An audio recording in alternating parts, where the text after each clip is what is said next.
예, 안녕하세요. 총광호입니다. 오늘 영상에서는 우리가 이제 소위 근골격계 질환이라 그래서 쉽게 얘기하면은 이제 우리가 근육, 그리고 뼈, 그리고 뭐 인대, 그리고 뭐 신경 손상, 이제 이런 것들을 묶어서 우리가 이제 근골격계 질환이라고 하는데요.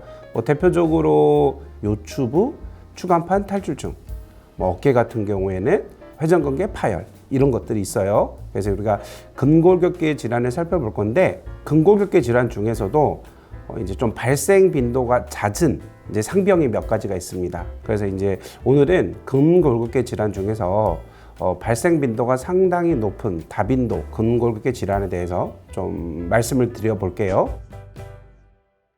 이거를 확인을 하려면 일단은 상병명을 확인을 해야 돼요.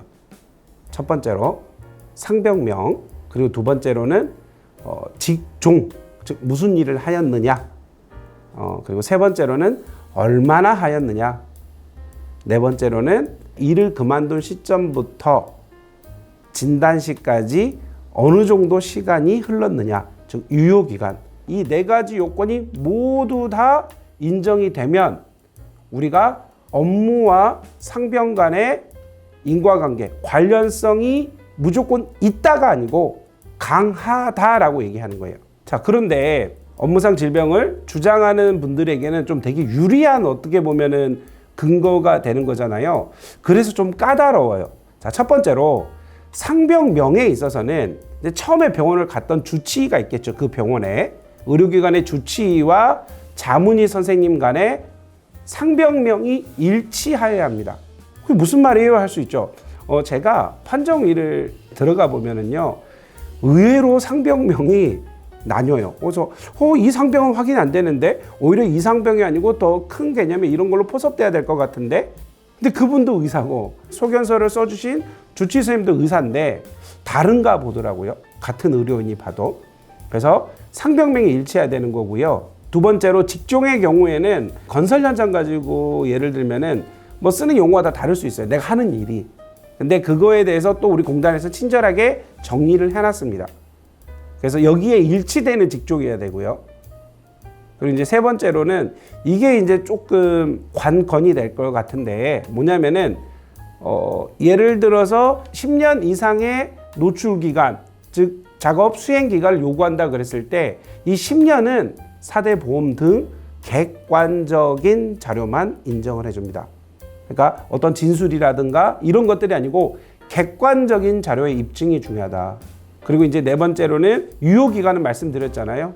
이제 서두에도 말씀드렸지만 계속 근무하고 계신 분은 상관이 없습니다. 근데 내가 일한 지 좀 됐어. 그 말은 그만둔 날로부터 내가 진단받은 시점까지 기간을 유효기간이라고 그럽니다.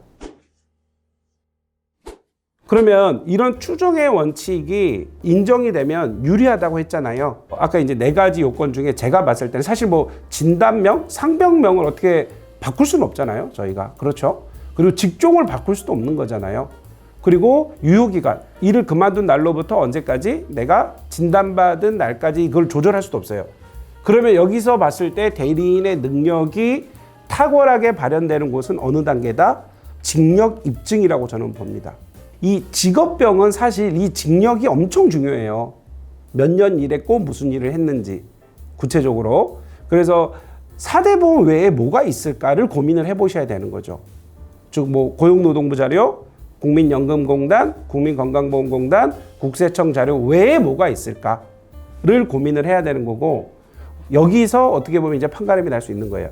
근데 제가 높아심에서 드릴 말씀인데요, 이 추정의 원칙이 적용이 되면 무조건 산재 인정인가요? 그건 아니죠.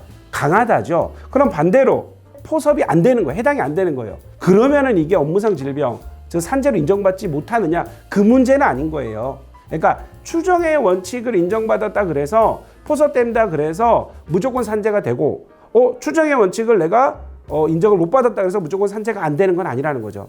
조금 이해가 되셨죠?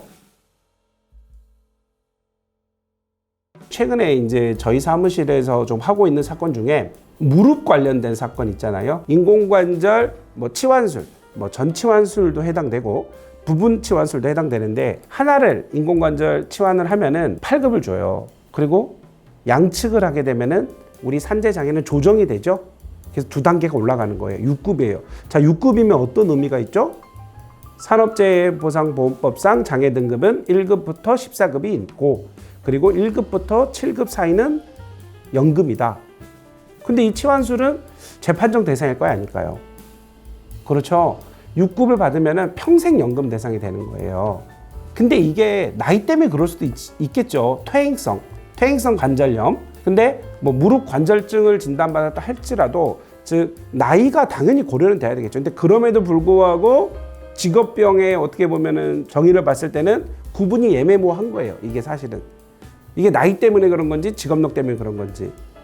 그래서 그런 부분을 충분히 주장을 해볼 수 있으니까 근골격 질환 중에서도 무릎, 인공관절 치환술을 했다, 내지는 할 예정이다 하신 분들은 영상을 보시고 문의를 주시면 좋을 것 같고요. 그래서 내가 용접을 했다, 뭐 내가 철근 일을 했다, 이런 분들이 계시다면 내가 나이가 지금 70이 다 됐는데 근데 무릎이 아파, 내가 나이 들어서 아픈 거 아닐까? 이런 생각을 하실 수도 있지만 근데 산재를 신청해 볼 수는 있다. 내가 일 그만둔 지 3년, 5년이 지났는데요. 물론 그러면은 좀 가능성은 낮아지겠죠. 왜? 유효기간 자체가 너무 길잖아요. 그래도 안 되는 건 아니까 상담을 받아보실 필요가 있을 것 같아요. 좀 이렇게 오늘은 마무리하도록 하겠습니다. 고맙습니다.